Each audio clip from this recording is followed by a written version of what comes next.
September 12 പരിശുദ്ധ കന്യാമറിയത്തിൻ്റെ ഏറ്റവും വിശുദ്ധമായ നാമം. പരിശുദ്ധ കന്യാമറിയത്തിൻ്റെ ഈ തിരുനാൾ സ്പെയിനിൽ നിന്ന് ഉത്ഭവിക്കുകയും 1513 അംഗീകരിക്കപ്പെടുകയും ചെയ്തു.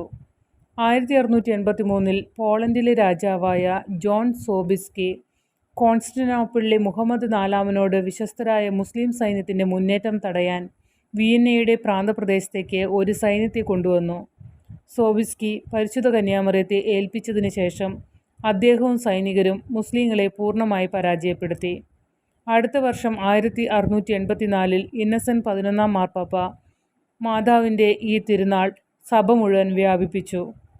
ദൈവത്തിൻ്റെ അനന്തമായ നന്മയെ ഓർമ്മിപ്പിച്ചുകൊണ്ട് മേരി എപ്പോഴും നമ്മെ ദൈവത്തിലേക്ക് ചൂണ്ടിക്കാണിക്കുന്നു.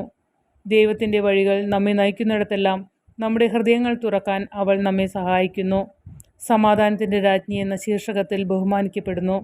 മേരി നീതിയിൽ അധിഷ്ഠിതമായ സമാധാനം കെട്ടിപ്പടുക്കുന്നതിൽ യേശുവിനോട് സഹകരിക്കാൻ നമ്മെ പ്രോത്സാഹിപ്പിക്കുന്നു. എല്ലാ ജനങ്ങളുടെയും മൗലിക അവകാശങ്ങളെ മാനിക്കുന്ന ഒരു സമാധാനം.